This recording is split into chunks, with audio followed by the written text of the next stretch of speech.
G'day mates! In today's video, I want to kick off talking about why the NA East and NA West Elite Finals were postponed and what is going on at Epic that is causing tournaments to be cancelled more often than they run properly. I don't want this video to be too doom and gloom though. We had some crazy announcements of a potential another massive $1 million LAN running in Saudi Arabia for Gamer8. We also had the Twitch Streamer Bowl coming up in a few weeks, and I wanted to close out today's video showing you some hilarious clips, including one of the funniest clips of Clix I have ever seen. There's a lot to talk about.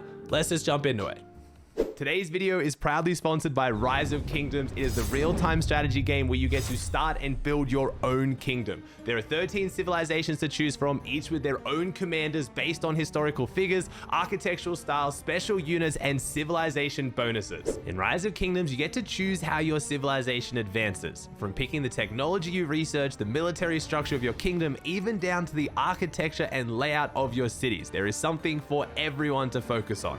The kingdom is truly yours to do with as you please, but be careful, balance within your technology trees is required. If you focus too hard on your military expansion, for example, and not on the economic technologies, everything will fall out of balance. On top of all of this, Rise of Kingdoms also has a seamless world map for you to do your bidding in. All in-game actions take place on this one giant map filled with both players and NPCs. The best part of it all is that you can now play Rise of Kingdoms on PC. The PC version also has crossplay enabled, so no matter what you and your friends are playing on, it can still be together. Click the link in the description down below to download Rise of Kingdoms today and use the code ROKTechPower for a special bonus. Remember, technology is power.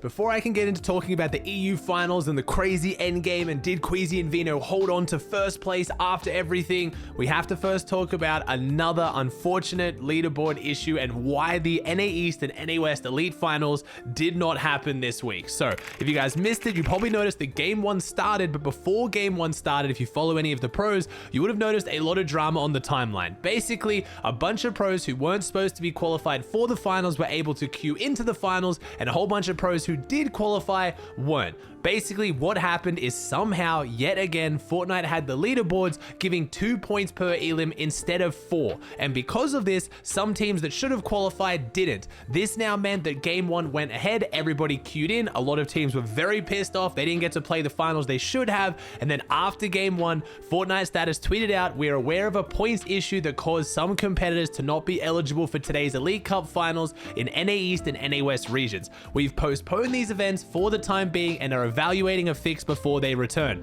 We'll provide an update when we have more info." This is incredibly frustrating because just earlier the same day, they tweeted out, "We've identified and fixed an issue causing Elite Cup leaderboards to not display the correct score for some players." I don't know what's going on. I don't know how this is happening. The EU leaderboard was wrong. It got fixed and the right people played, which was awesome because there was a chance that Queasy and Vino, after having their first place in the last Elite Cup voided because of this same issue, were almost not going to be able to play in the EU final because the leaderboards were wrong. Fortnite fixed the leaderboards, everything was good. I just naturally assumed that NA East would be fixed as well. It wasn't.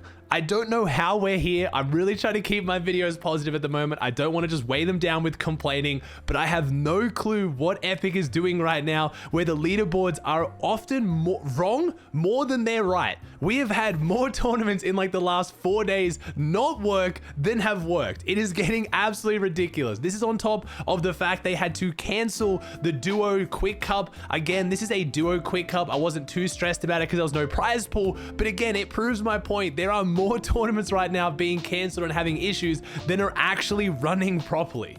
As for when this tournament will rerun, I don't know. They haven't given us any word yet. Logic would state that you think it would be rescheduled for Thursday because that's the only day of the week right now with no tournaments on other than Tuesday, but Tuesday is usually update day, so they don't like to put tournaments on Tuesdays normally.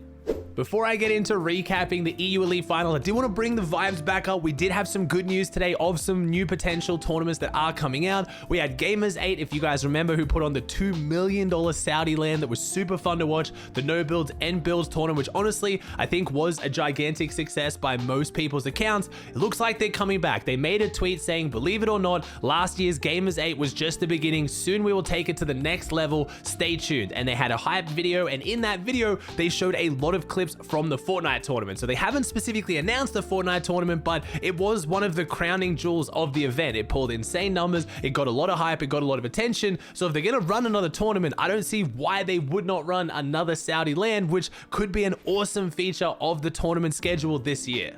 Not only that, we did also have the Streamer Bowl being re-announced again. It's going to take place on February 9th. If you guys missed, the Streamer Bowl is usually where it's content creators and Fortnite pros who are brought in to then play with NFL stars. And this one is going to be taking place live. It is going to be a LAN event in Phoenix, Arizona. So this would be really cool to look out for. It'll be obviously not open to the public unless they announce some really quick qualifiers, which I don't think they're going to do. I think it will be invite only, but these tournaments are always really, really fun to watch. So hopefully the excitement of these two major tournaments can pick up the vibes a little bit of all these tournaments that have been so scuffed.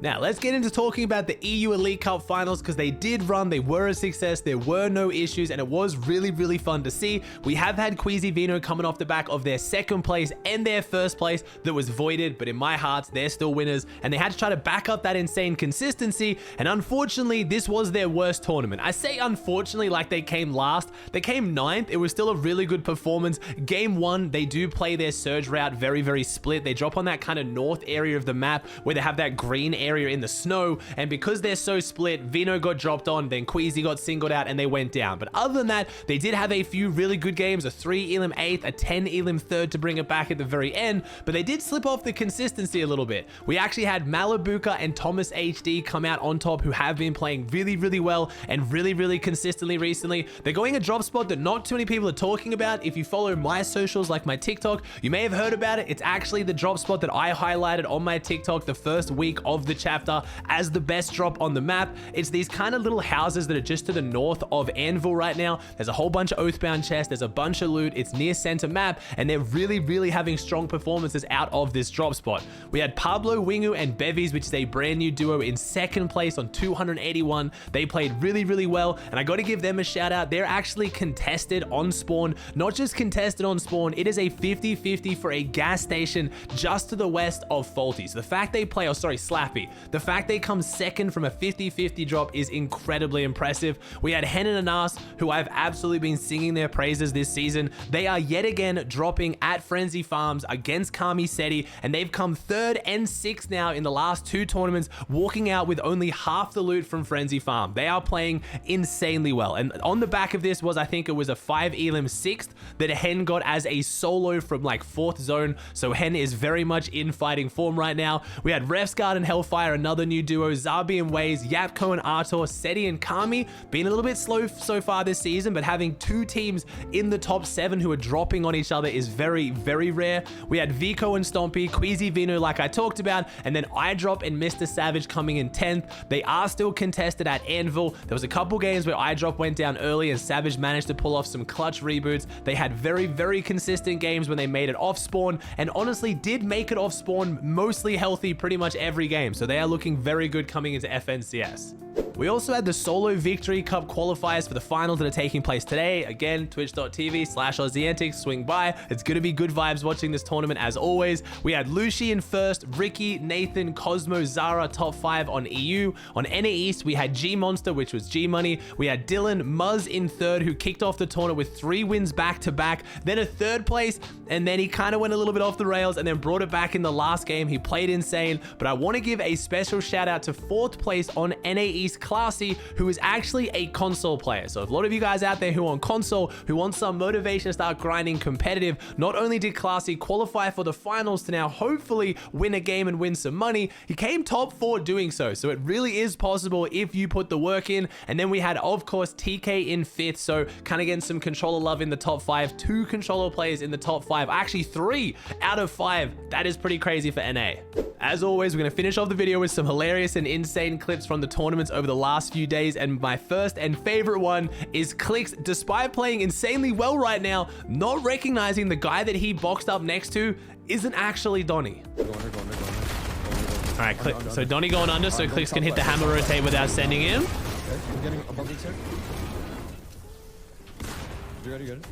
Boxed up, yep. That's just...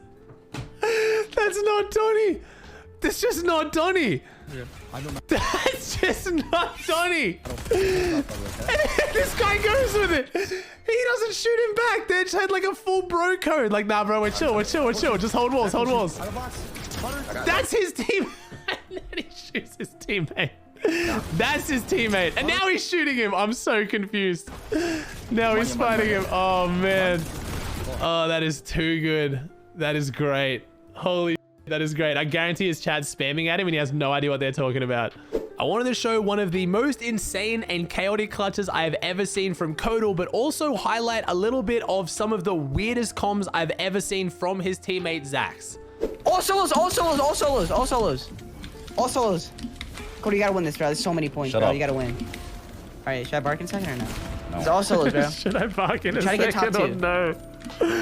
Holy f***. His teammate is just 6, maybe. Gassed, bro. Holy Okay, I jail 7.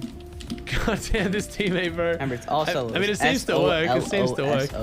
He's spelling out solos to him now. He's hammering. He's so dumb. He's in zone now. You're gonna slide, bro. Why is this the Jeff Holmes, but just less rich, annoying? Bro. You want to donate? Oh my god. His teammate just won't shut the f*** up. We have no mats. You have 6 builds, 8 builds. 1v1. He's gonna bark. You can hammer up. I'm calling it now. If he wins, he's gonna bark. Dude, shut up! I promise I'll have more clips in the next video. Solos is always way better for bringing the funny moments, but I hope you enjoyed today's video. If you did, please chuck a like on it, subscribe to the channel if you haven't, and I'll see you in the next one.